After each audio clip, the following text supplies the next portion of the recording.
Hello friends, back to Bhavani lifestyle. என் வீட்டில் உள்ளவங்களுக்கு அருமை பெருமை தெரியாமல் ஒரு பொருளும் ஜிஎஸ்டி கட்டி டேக் கட்டி எல்லாம் வாங்குறோம். இவ்வளோ பேஸ்ட் இருக்குது, குறைஞ்சதுக்கு நானே தேய்ச்சாலும் ஒரு வாரம் தேய்க்க முடியாது, தூக்கி தூர போட்டிருக்காங்க.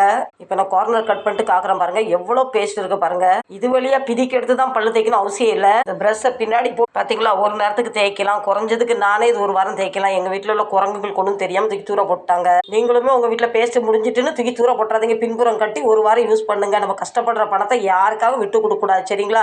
சரி, நான் பல் தேய்ச்சிட்டு குளிச்சுட்டு உங்களை மீட் பண்ணுறேன். நான் சொன்ன விஷயத்தில் கொஞ்சமாவது நியாயமாக இருந்தால் கண்டிப்பாக இந்த வீடியோக்கு சப்போர்ட் பண்ணுங்க, சரிங்களா?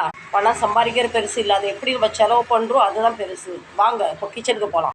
இப்போ கொஞ்சம் நாளாகவே எனக்கு முதுகு வலி கால் வலி ரொம்ப ஓவர் ஆகிட்டு, அதனால் இப்போ வரத 2 நாள் உளுந்தங்கஞ்சி உளுந்தங்களி பண்ண ஆரம்பிச்சிட்டேன். ஆஸ்பத்திரியில் கொண்டு போய் பணத்தை கொடுக்கறதுக்கு நம்ம உடம்ப பார்த்துக்கலாம். இன்னைக்கு எங்கள் சாமிக்கு உளுந்தங்கஞ்சி தான், அவரும் ஹெல்த்தியாக இருக்கட்டும்னு. எங்கள் செல்லாம் உயிரோட இருக்கும்போது எந்த இனிப்பு பொருளும் கொடுத்தாலும் இப்போ இனிப்பு பொருள் கொடுக்க ஆரம்பிச்சிட்டேன். நம்மளை பெருசாக யாரும் லவ் பண்ண